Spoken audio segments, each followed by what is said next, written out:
Y actualmente en la legislación argentina hay dos excepciones en las que el aborto se considera legal y son si el embarazo se produce a raíz de una violación o si con él se pone en riesgo la vida de la madre. Estas dos causales fueron defendidas en un polémico caso que se convirtió en un ícono en la lucha por el aborto legal y que hoy es referenciado por activistas como un ejemplo de la violencia machista en el país. Se trata de la violación en un grupo de una niña indígena de 12 años en 2015. La menor resultó embarazada y aunque el feto no tenía esperanzas de vida, fue obligada a dar a luz. Casi 4 años después de esta agresión, el proceso judicial continúa. La sentencia contra los 8 capturados, que enfrentan hasta 20 años de prisión cada uno, se conocerá este 28 de febrero. Saludamos a esta hora a María Florencia Alcaraz, periodista integrante del colectivo Ni Una Menos. Gracias por estar con nosotros. Bienvenida. Hola, muchas gracias por este llamado a ustedes. El próximo 28 de febrero es una fecha clave. ¿Qué se puede esperar?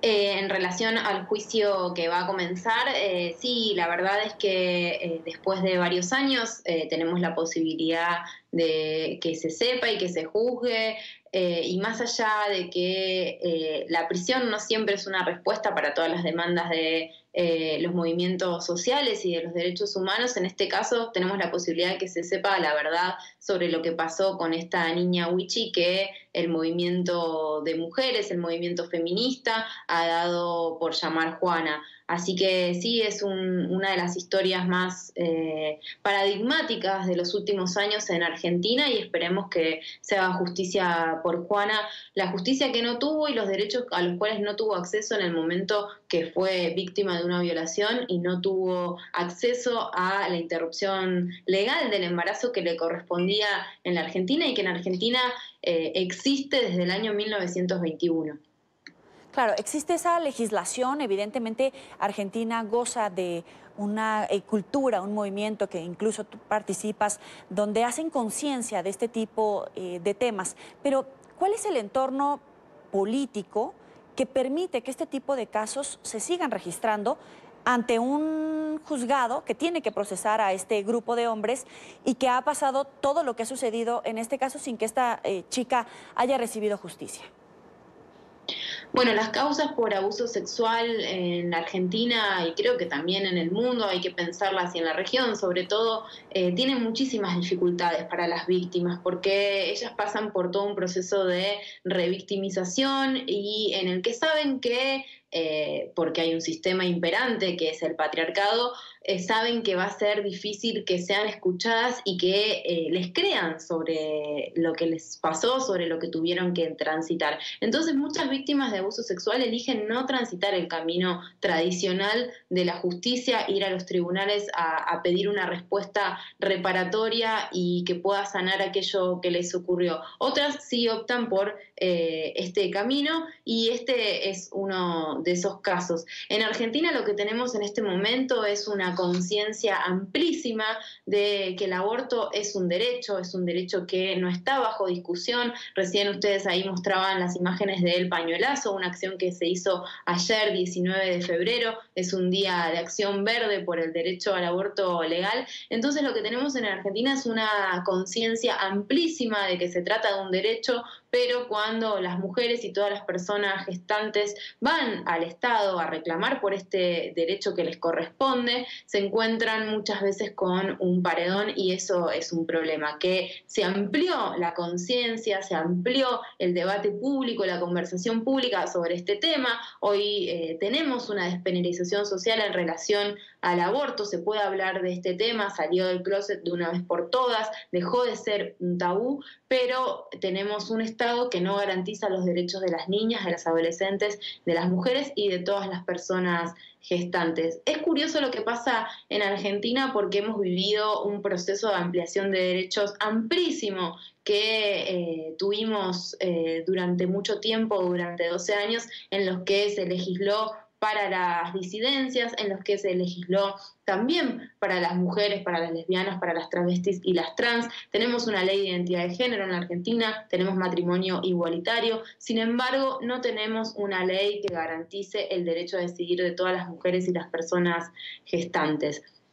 lo que pasó el año pasado, lo que pasó en el 2018 con el freno que impuso el Senado, es claramente la demostración de que hay fuerzas fácticas mucho más amplias de lo que tiene que ver con los límites geográficos de la Argentina, sino con lo regional, porque yo estoy convencida que el aborto no fue ley en Argentina porque si se despenalizaba y legalizaba el aborto en Argentina, eso iba a hacer un efecto dominó en distintos países de la región que incluso están con situaciones más restrictivas que las que hay en mi país. Entonces hubo un freno decidido desde sectores antiderechos, desde grupos fundamentalistas religiosos, tanto evangélicos como cristianos, para frenar que el aborto sea legal en Argentina, y eso es lo que vivimos en el Senado. Obtuvimos media sanción y fue una conquista. Yo creo que no se puede hablar en términos de derrota porque no se puede hablar de derrota cuando vemos las imágenes que recién pasaban ustedes de toda esa juventud movilizándose en la calle exigiendo una respuesta política que los políticos tradicionales no pudieron darle. No podemos hablar de derrota en esos términos. Hubo una conquista, pero no se consiguió la ley, que es lo que se sigue pidiendo. En el libro que publiqué en Editorial Marea el año pasado, que se llama Que sea ley, y se llama así porque sigue siendo un deseo, recopilo todo lo que ocurrió el año pasado, que no solamente tiene que ver con lo que ocurrió en el 2018, sino que tiene una tradición, una historia del movimiento feminista en las calles en Argentina desde hace más de 30 años, luchando para que el aborto sea un tema de prioridad de la agenda política en Argentina. Y el año pasado eso se logró y hoy no hay vuelta atrás. Me parece que hay un camino irreversible y que más tarde, más temprano, el aborto va a ser ley en Argentina. Sin embargo, en ese camino, en una ese sociedad periodo, más consciente, más sí, responsable, María Florencia, en este sentido? Porque en el caso de esta chica, tenía 12 años y fue víctima de un abuso sexual por un grupo. ¿Pero qué nos falta como sociedad? Porque no es el único caso. Puede ser una situación normal en la que una persona decide no tener un hijo por las razones que le correspondan. Pero ¿qué nos falta como sociedad para permitir ese tipo de responsabilidad por la opinión y la decisión del otro, pero también de empatía en un caso tan grave como este?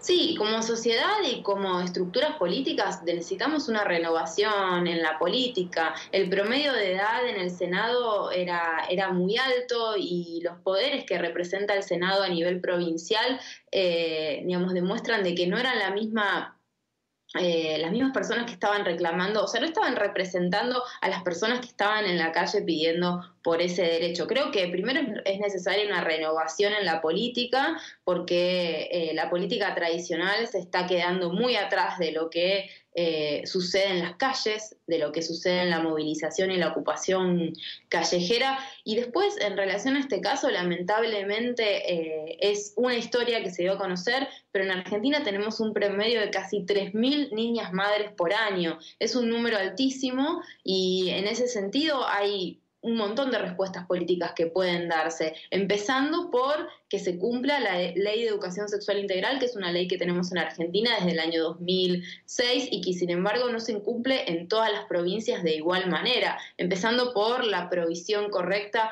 de anticonceptivos. Y después, en el caso de los varones, en este caso estamos hablando de una violación correctiva, de una violación colectiva.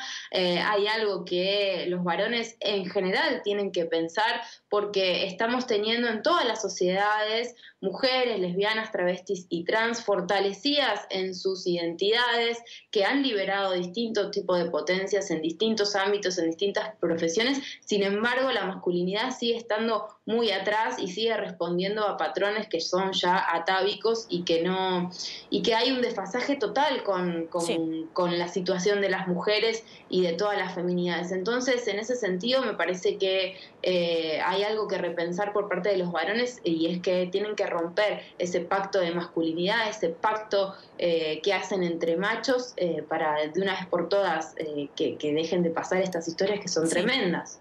Te agradezco, María Florencia Alcaraz, periodista integrante del colectivo Ni Una Menos, por esta información. Vamos a estar en contacto permanente contigo. Muy buena tarde. Gracias a ustedes.